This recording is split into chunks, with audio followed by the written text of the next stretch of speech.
کیا آپ جانتے ہیں کہ چین میں اسلام کا پہلا پیغام کسی تاجر نے نہیں بلکہ نبی صلی اللہ علیہ وآلہ وسلم کے صحابی نے پہنچایا تھا؟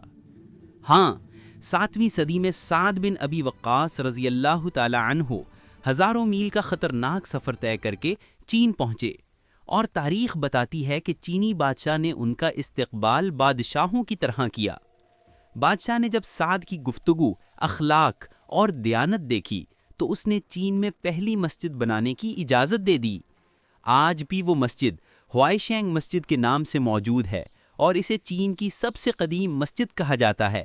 یہ وہ لمحہ تھا جب اسلام پہلی بار چین کی سرزمین پر روشنی بن کر اترا، بغیر جنگ، بغیر طاقت، صرف کردار، اخلاق اور سچائی کے ذریعے۔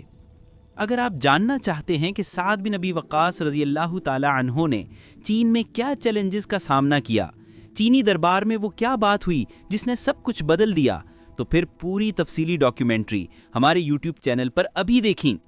اگر آپ کو ہماری یہ تاریخی کہانی اور معلومات پسند آئیں تو ویڈیو کو لائک کریں اور ہمارے چینل کو سبسکرائب کرنا نہ بھولیں۔ شکریہ۔